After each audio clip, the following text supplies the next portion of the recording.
নমস্কাৰ বন্ধুসকল welcome to my YouTube channel Assamese government job এই মুহূৰ্তত আপোনালোকৰ এটা ভাল খবৰ হৈছে পুনৰ শিক্ষা বিভাগৰ ফালৰ পৰা 1377টা গ্ৰেড 3 আৰু গ্ৰেড 3 আৰু গ্ৰেড 4 চাকৰি মুকলি হৈছে এই চাকৰিখিনি কি হয় লগতে কেনেদৰে আবেদন কৰিব পাৰিব আৰু এই চাকৰিখিনিৰ কাৰণে অৰ্হতা কিমান লাগিব এজ ক্ৰাইটেৰিয়া কি হয় এই সকলোখিনি কথা এই ভিডিঅ' যোগে আলোচনা কৰা হ'ব যদি ভিডিঅ' ভাল পায় ভিডিঅ' লাইক কৰিব লগতে চেনেলটো সাবস্ক্ৰাইব কৰি দিব এই ধৰণৰ ভিডিঅ'সমূহ প্ৰতিদিনে পাই থাকিব আহক আজি আমি ভিডিঅ'টো আৰম্ভ কৰোঁ যদি আপোনালোকে ভেকেন্সিখিনিৰ কাৰণে আপোনালোকক আবেদন কৰি দিব লাগে তেন্তে আমাক কমেন্ট কৰিব কমেন্ট কৰিলে আমি হোৱাটছআপৰ নাম্বাৰ দি দিম আৰু সেই নাম্বাৰৰ যোগে আমি আপোনালোকক আবেদনসমূহ কৰি দিয়া হ'ব আহক আজি ভিডিঅ'টো আৰম্ভ কৰোঁ ইয়াত আপোনালোকে দেখিব পাইছে ভেকেন্সিখিনি আছে নৱোদয় বিদ্যালয় সমিতি ৰিক্ৰুটমেণ্টৰ ফালৰ পৰা 1377টা পোষ্ট আপোনালোকৰ আহিছে ইয়াৰ কাৰণে অনলাইন যোগে আবেদনসমূহ কৰিব পাৰিব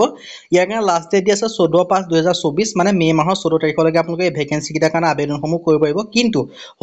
বৰ্তমান সময়ত আপোনালোকৰ আবেদনৰ সংখ্যা কম হোৱাৰ বাবে 3 দিনকৈ আপোনালোকক এক্সটেন্ড কৰি দিয়া হৈছে মোটামুটি আপোনালোকে মে মাহৰ 17 তাৰিখলৈকে ভেকেন্সি কিটাৰ কাৰণে আবেদনসমূহ কৰিব পাৰিব ইয়াত আপোনালোকৰ staff nurse officer assistant stenographer computer operator MTS and আদাৰ্ছৰ ভেকেন্সি আছে বিশেষকৈ যদি আপোনালোকক ক'বলৈ যাওঁ যেটো MTSৰ ভেকেন্সি হয় এটো আপোনালোকৰ 10 পাছ কৰিলে হ'ল আৰু যেটো ষ্টেনোগ্ৰাফাৰৰ ভেকেন্সি হয় হেতু আপোনালোকৰ 12 পাছ লাগিব বাকি যেটো ষ্টাফ নাৰ্ছ হয় তাৰ কাৰণে আপোনালোকৰ BSc নাৰ্ছিঙৰ সাৰ্টিফিকেট বিচাৰিছে আৰু অফিচাৰ এছিষ্টেন্ট এইবিলাকৰ কাৰণে আপোনালোকে BA পাছ কৰিলে আপোনালোকে আবেদনসমূহ কৰি ল'ব পাৰিব আৰু এপ্লাই আপোনালোকে অনলাইন যোগে কৰিব পাৰিব নিজৰ মোবাইলৰ পৰা যদি নোৱাৰে আমাক কমেন্ট কৰিব পাৰে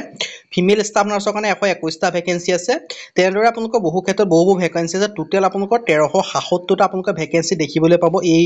হেৰিয়ত এই যেটো ভেকেন্সি এডভাৰটাইজমেন্ট আহিছে আৰু ইয়াৰ কাৰণে আপোনালোকৰ এজ লিমিট বুলি ক'বলৈ যাওঁতে 18 পৰা 40 বছৰ লগতে আপোনালোকে এজ ৰিলেক্সেশন সমূহ পাব SC SC কাৰণে 5 বছৰকৈ OBC NCL কাৰণে 3 বছৰ PWD কাৰণে 10 বছৰ আৰু PWD OBC কাৰণে 13 বছৰকৈ আৰু PWD SC SC কাৰণে 15 বছৰকৈ আপোনালোকে এজ ৰিলেক্সেশন সমূহ পাব কিন্তু এই ভেকেন্সি কিটাৰ কাৰণে আবেদন কৰিবলৈ আপোনালোকে এপ্লিকেশন ফিজ দিব লাগিব ফিমেল যেটো ষ্টাফ নাৰ্ছৰ ভেকেন্সি হয় তাৰ কাৰণে UR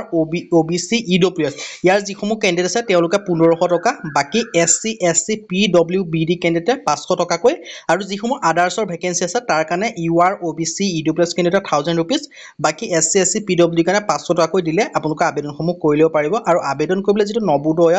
সমিতি আছে ৰিক্ৰুটমেন্ট তাৰ হেতু পৰ্টেলত গৈ আপোনালোকে আবেদনসমূহ কৰি ল'ব পাৰিব আৰু আবেদন ষ্টাৰ্ট হৈছে 22 মাৰ্চৰ পৰা আৰু আবেদনৰ লাষ্ট ডেট হ'ব লাগে 17 মে কিয়নো 3 দিন আপোনালোকক এক্সটেন্ড কৰি দিছে 14 মে আছে 14 মেটো নহয় 17 মেলৈকে আপোনালোকে আবেদনসমূহ কৰি ল'ব পাৰিব